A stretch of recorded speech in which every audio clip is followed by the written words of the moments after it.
तो कुछ दिन पहले मैंने आप लोगों को बिटकॉइन में शॉर्ट दी थी और वो मेरी शॉर्ट की कॉल टेलीग्राम पे फ्री ऑफ कॉस्ट आप लोग को दी गई थी। मैंने उसमें लिखा था short bitcoin with SL at 63K till 56K to 57K। अगर हम बात करते हैं उसकी, तो इस शॉर्ट के बाद ये शॉर्ट मैंने दी थी अराउंड आई गेस अगस्त 11 को। और अगर हम उसके बाद बिटकॉइन के चार्ट पर आए तो मैं आपको कुछ दिखाना चाहूँगा। ये जो कल हमारा जो प्राइस एक्शन हुआ इसमें 56,200 तक हम आए थे। 56,000 57,000 के बीच में जो मैंने बोला था टारगेट आपका रहेगा, वो टारगेट आपका हिट हो गया। और ये ट्रेड में मैंने डाला था full trade in complete profit. Move capture जो किया है वो $5,000 का मूव बिटकॉइन में किया है, -8% विदाउट लेवरेज, 10x के साथ 80%, 20x के साथ 160% प्रॉफिट। तो अगर आगे बढ़ने से पहले मेरी आपसे रिक्वेस्ट है, आपने अभी तक टेलीग्राम ज्वाइन नहीं किया है तो मेक श्योर करिए कि आप टेलीग्राम ज्वाइन करें। मेक श्योर करें कि आप आगे चल के जुड़ सके हमारे चैनल पर, ठीक है। उस पर जुड़ने पे आपको बहुत सारा फ़ायदा होता है। मैं आप लोग को अपने चैनल पर बकवास नहीं डालता, मेन चीज़ ही डालता हूँ जो इंपॉर्टेंट होती है। मैंने फ्री में आप लोग के साथ लेक्चर भी शेयर किया था, इंपॉर्टेंट था वो चीज़ें। तो अब let's go into the video, आगे का क्या सिनेरियो लग रहा है। सबसे पहले हम डेली के चार्ट को ओपन करेंगे। हमें दिखते हैं ऊपर के EMA बैंड। पहला EMA जो है वो हमारा 200 का है। अगर हम पर्पल लाइन पे जाए 200 का EMA जो है वो रिजेक्ट करता हुआ हमें दिखता है, ठीक है। इस वॉल्यूम में इस चार्ट में है नहीं तो इसको बंद करते हैं। यहाँ पर 200 है, फिर उसके बाद हमारा 100 है, फिर 50 है, फिर 20 है, ठीक है। ऊपर शायद 20 सबसे ऊपर है। नो 20 रेड वाला है ये यहाँ पे, ठीक है। जो भी है ये ओवरऑल बैंड है, ठीक है। इसके ऊपर आना इंपॉर्टेंट इसलिए भी हो जाता है क्योंकि जब हम लोग इसके बाद यहाँ पर रिजेक्शन कर रहे थे तो मैंने आपको शॉर्ट की कॉल दी थी दूसरे लिक्विडिटी देख के। ये जो लिक्विडिटी एरिया है, ये वाली लिक्विडिटी की बात की थी मैंने, 60 ये वाला एरिया जो ये पूरी लिक्विडिटी लेके गिरा है यहाँ पर, ठीक है। तो इसकी बात करी थी मैंने आप लोग से, और यहाँ पर शॉर्ट की कॉल बन रही थी क्योंकि EMA का रिजेक्शन था, RSI को देखा, हर चीज़ कंफर्म कर रही थी, इसलिए मैंने आपको कंफर्म ट्रेड शॉर्ट में दी थी। तो मैं कंफर्म ट्रेड अपने फ्री चैनल पर डालता ज़रूर हूँ। अगर आपने टेलीग्राम ज्वाइन किया नहीं है तो भाई कर लो, बार बार बोल रहा हूँ। डॉग्स का ये ड्रॉप पहले बता दिया था, बहुत सारी चीज़ें बताई है, तो इंपॉर्टेंट है। अब देखो लिक्विडिटी कहाँ पर है, लिक्विडिटी को देखते हैं और अपने नॉर्मल इंडिकेटर्स को जोड़ते हैं। लोग EMA को यूज़ करते हैं क्योंकि रिटेलर्स उसी को यूज़ करते हैं। EMA यहाँ पर बैठा है 59,400 से लेकर ये ब्लू वाला सबसे आखिरी EMA जो इंपॉर्टेंट है 62,400। ये जो हमारा $3,000 का मूवमेंट है, ये पूरा ये एरिया ऐसा है जहाँ पर आप ट्रेडिंग नहीं कर सकते। आपको ट्रेडिंग करनी ही नहीं है। आप पोजीशन बना सकते हो बट ट्रेड नहीं कर सकते। यहाँ लिया वहाँ बेचा नहीं, कुछ है यहाँ पे, कुछ भी नहीं करना। आपका कोई वो होना नहीं चाहिए, बायस नहीं होना चाहिए, ठीक है। आपका नेक्स्ट बायस पता है कब आएगा? वो आएगा जब आप इसके ऊपर निकलते हो, यानी मान लो 62,300 के ऊपर आते हो और उसके बाद आप ऊपर जाते हो, ठीक। तो वो वहाँ पर आपका बायस आएगा, उसके बाद ही आप ऊपर आ सकते हो, ठीक। अगर इसके बाद अगर मार्केट इस पर नहीं जा पाती, इसके ऊपर नहीं जा पाती, तो हमारे पास एक ही चीज़ है, वो ये कि हम यहाँ से नीचे गिरेंगे, ठीक है। तो मेक श्योर करेंगे कि हम यहाँ पर EMA से जो है यहाँ पर रिजेक्शन अगर मिलता है तो हम शॉर्ट की कॉल ओपन करेंगे, और उसके बाद अगर नीचे आते हैं तो रिट्रेसमेंट जो है वो यहाँ तक होगा 56,000 से लेकर 55,000 के अराउंड, वहाँ पर हम दोबारा से देखेंगे, ठीक है। लेकिन मेक श्योर ये करिएगा कि अगर रिजेक्शन यहाँ पे हो गया ना भाई, तो वो रिजेक्शन बहुत ज़्यादा नीचे हमको लेकर आएगा, ठीक है। आपको ये चीज़ ध्यान होनी चाहिए कि डेली के टाइम फ्रेम की हम बात कर रहे हैं, इंपॉर्टेंट ये हमारे लिए हो सकती है, ठीक है। हमारे पास जो नेक्स्ट जोन बचता है वो जोन बचता है ये वाला, आपको दिख रहा होगा। इस जोन की लिक्विडिटी हम ऑलरेडी उठा चुके हैं, बट मैक्स ड्रॉडाउन जो मुझे लग रहा है वो यही आएगा। अगर क्रैश आता है तो 15% 13% आपको नीचे मिल सकता है, ठीक है। इसको हटा देते हैं, अभी ड्रॉ नहीं करते, 4 घंटे का टाइम फ्रेम यूज़ करते हैं। अब इसके बाद 4 घंटे का टाइम फ्रेम देखते हैं।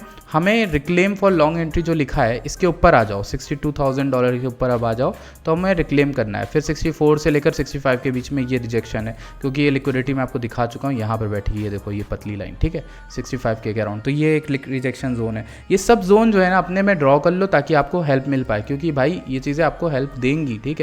तो ये चीज़ आपको बहुत ज़्यादा मदद करेंगी। अब इथेरियम को देखते हैं, लेकिन पहले 4 घंटे में बिटकॉइन क्या बता रहा है कि EMA के नीचे है तो शॉर्ट करते रहो जब तक SL ना हिट हो। लेकिन 3 बार मैं शॉर्ट बनवा चुका हूँ, एक बार ये, ठीक है, सेकंड यहाँ पर, थर्ड यहाँ पर, ठीक है, ठीक है। इतनी शॉर्ट मैं बनवा चुका हूँ। इसके अलावा अब मैं शॉर्ट के लिए नहीं बोलूँगा, क्योंकि ये मल्टीपल टाइम्स EMA से चिपका हुआ है। जब तक ये चिपका हुआ है देयर आर हाई चांसेस कि ये यहाँ से लॉन्ग ले लेगा उल्टा, ठीक है। इसलिए मैं बोलूँगा कि ये वाली लिक्विडिटी जो है 7% का मूव, यहाँ से अगर ऊपर चला जाता है, मान लो ऊपर चला गया, तो आपकी एंट्री लॉन्ग यहाँ पे होगी। मिनिमम टारगेट आपका ये 65 के होगा, 4%, और आपका SL इस EMA के नीचे आ जाएगा, यानी 5%। तो ये अच्छी ट्रेड नहीं कहलाएगी, 1:1 का रेशियो हो रहा है। इसीलिए टारगेट आपका यहाँ तक हो तब तो कुछ कह सकते हैं, 69 के तक आ सकते हैं। तो ये नॉर्मल पॉसिबल वे 65 के ऊपर आएंगे, 69 जाएंगे तो 11% का मूव, 5% का एसएल, मीन 2:1 का रेशियो हमें मिल गया। ठीक है, तो ये एक चीज़ हो गई। अच्छा, ये हमने बात कर ली। इसके बाद हम बिटकॉइन का ये वाला चार्ट देखते हैं जो शॉर्ट का था। लिक्विडिटी जोन मैंने आपको बताया था यहाँ पर है, अभी भी लिक्विडिटी यहीं पर है। ईएमएस को देखें तो 4 घंटे के ईएमएस काफ़ी ऊपर जा रहा है। स्टोकेस्टिक भी ऊपर ओवरबॉट में है, तो यहाँ से हल्का सा थोड़ा बहुत नीचे आ सकता है, फिर उसके बाद ऊपर जाए।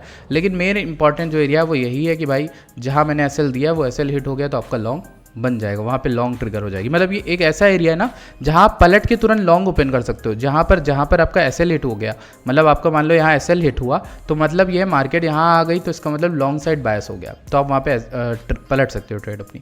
इथेरियम की बात करें, वॉल्यूम एकदम डिक्लाइनिंग है, वॉल्यूम ही नहीं है इथेरियम में। ठीक है, ये जो मूव आया पूरा उसमें वॉल्यूम नहीं है तो नीचे आया। इसमें भी शॉर्ट मैंने परसों दी, लोगों को 2664 2660 के अराउंड लोगों को शॉर्ट दी, वो प्रीमियम में दी। नीचे गिरता है 2500 तक है। ठीक है, ये मूवमेंट जो है हमारा ना, ये मूवमेंट है अराउंड 5 से 6% का। ठीक है, इतना बड़ा मूवमेंट है और ये मूवमेंट कैप्चर करना हमारे बंदों ने किया, जो हमारे ऑप्टिनिक्स में जुड़े हैं उन्होंने किया। ठीक है, इसके बाद मुझे लगता है कि इसका जो गोल्डन पॉकेट है वो मैक्स टू मैक्स सिनेरियो होना चाहिए, यानी 2400 से 2300 के बीच में अगर आपको एंट्री मिलती है आप इसमें बाय कर लेना। वैसे मेरे ख्याल से इथेरियम एक डिस्काउंट जोन में, अगर आपको मैं एक अच्छी चीज़ बताऊँ, आप इसके वीकली चार्ट को लगाओ। ठीक है, आपको कुछ चीज़ें दिखेंगी। वो पहली चीज़ तो ये दिखेगी कि भाई हम डिस्काउंट जोन में हैं, डिस्काउंट टेरिटरी में। ये देखो 0.5 जितना पर्पल जोन है वो डिस्काउंट होता है। ठीक है, हम डिस्काउंटेड जोन में पिछले मतलब अगर बुल रन के बॉटम से देखें तो हम डिस्काउंट जोन के एकदम करीब है। ठीक है, जो कि $2400-2500 आता है। ये डिस्काउंट जोन बहुत इंपॉर्टेंट होता है, बहुत इंपॉर्टेंट इसलिए क्योंकि इसके नीचे चीज़ें डिस्काउंट में होती हैं, इसके आसपास भी डिस्काउंट में, इसके ऊपर चीज़ें इन्फ्लेटेड होती हैं, ग्रीडी होती हैं, मतलब उठी हुई होती हैं। ठीक है, आपको डिस्काउंट में मिल रहा है बिटकॉइन। ठीक है, अभी इसके बिटकॉइन नहीं, सॉरी इथेरियम। अगर मैं बिटकॉइन की बात कर लूँ, मान लो, ठीक है, वीकली में अगर बिटकॉइन को खोलता हूँ और मैं पूरा लास्ट से देखता हूँ भाई, एंडिंग से, कि यहाँ पे जो बॉटम बनाया 16,000 15,000 का, वहाँ से अगर मैं देखूँ तो बिटकॉइन जो है वो डिस्काउंट जोन में नहीं है, बट इथेरियम है। देखो, नोटिस करो, बिटकॉइन का इथेरियम डिस्काउंट जोन हमारा 44,000 आ रहा है। इसीलिए लोग ये बोल रहे हैं कि यहाँ तक आना बनता है 50%। 50% नहीं होता बाय द वे, वो पूरा का पूरा अगर हम बात करें टॉप से 40% पड़ रहा है। ठीक है, अभी 40% पड़ रहा है 0.5 का जोन। ये फिब से लिया जाता है नंबर, इसलिए 50% नहीं होता। 0.5 का मतलब ये नहीं कि 50%। ये हमारा एरिया है। ठीक है, ये एक ऐसा एरिया जिसको लोग वेट कर रहे हैं। ठीक, मेरे हिसाब से वो चीज़ आनी नहीं चाहिए और हमें ऊपर से उठ जाना चाहिए। मतलब हो सकता है हम नीचे जाए, बट धोखा देना चाहिए। लोगों को धोखा देना ही ट्रेडिंग में सबसे बड़ा इंपॉर्टेंट है। तो अच्छा, सारे इमेज रिक्लेम कर रहे हैं, बुलिंजर कॉन्ट्रैक्ट कर रहा होगा, हम पतले एरिया में फंसे हुए हैं बहुत टाइम से। मेरे ख्याल से चीज़ें बुलिश हैं और कहीं ना कहीं अभी आपको अगर नीचे ड्रॉडाउन मिलता है वो लास्ट डिप होगी, आप वहाँ पर लोड कर सकते हो। इथेरियम बहुत अच्छी जगह है, इथेरियम डिस्काउंटेड जोन में चल रहा है। और इसके अलावा रिस्क एनालिसिस दिखाऊं बिटकॉइन का, ये बेंजामिन कोवेन ने डाला है, ये इनटू द क्रिप्टोवर्ड्स वाले ने, कि बिटकॉइन हिस्टोरिकल रिस्क लेवल जो है वो यहाँ पर 0.5 के अराउंड आ गए। और जनरली इसके अगर मैं स्टडी दिखाऊँ ना, नीचे इन्होंने यहाँ पर लिखा हुआ है, यहाँ पर देखो, कि जो इंटरेस्टिंग है वो ये है कि देखो यहाँ पर दिया होगा 0.5, ये रहा। When risk levels are below 0.5 and get closer to 0, you can choose to increase your bias. In this way, you will not miss out on setting up a position and you can factor emotion out of trading. Likewise, while the risk bands are increasing to higher, you might consider to start selling bigger portion. 0.5 के around बोला ना, 0.5 ही चल रहे हैं। ये देखो उसके निचले हिस्से पे चल रहे हैं, मतलब जो रिस्क लेवल है यहाँ बाय करने पे रिस्क कम है। ठीक है, ये इस तरह का इंडिकेटर है, यहाँ बाय करने में रिस्क कम है एज़ कम्पेयर टू ऊपर। यहाँ पर देखो बुल मार्केट में रिस्क बढ़ गया था, ये एग्जैक्ट मार्क कर रहा है एरिया जहाँ पे रिस्क बढ़ गया था। देखो बॉटम भी यहाँ मार्क कर रहा है, यहाँ पर कितना अच्छा रिस्क था, कम रिस्क था। ठीक है, तो जहाँ कम रिस्क मिले 0.5 से नीचे मिले 0.01 तक का, वहाँ पर आपको बाय कर लेना है। ठीक है, वो एक अच्छी एरिया बन जाती है बाय करने के लिए। ठीक है, तो एक पूरी बिटकॉइन की अपडेट होगी। इस समय अगर मुझसे पूछो कि कॉइन कौन सा अच्छा है, वो विफ है। विफ का फॉलिंग वेज पैटर्न बन रहा है, इसके अलावा फंडिंग भी ठीक है, ओआई गिर चुका है, सब चीज़ अच्छी है। ठीक है, मैं इसको स्पॉट में बाय कर रहा हूँ। बाकी अगर निचले हिस्से तक ये गिरता है तो मैक्स टू मैक्स हो सकता है ये यहाँ 0.8 आए, या फिर इस फॉलिंग वेज का सपोर्ट करने 1.2 1.1 से उठ जाए। ठीक है, तो मैं इसको स्पॉट में एक्यूमुलेट कर रहा हूँ, डीसीए करने की स्ट्रैटेजी बनाई है। टारगेट मेरा $5 होने वाला है। ठीक है, बुल रन में। ठीक है, thank you so much for watching this video. I will see you guys in the next video. Till then bye bye, take care.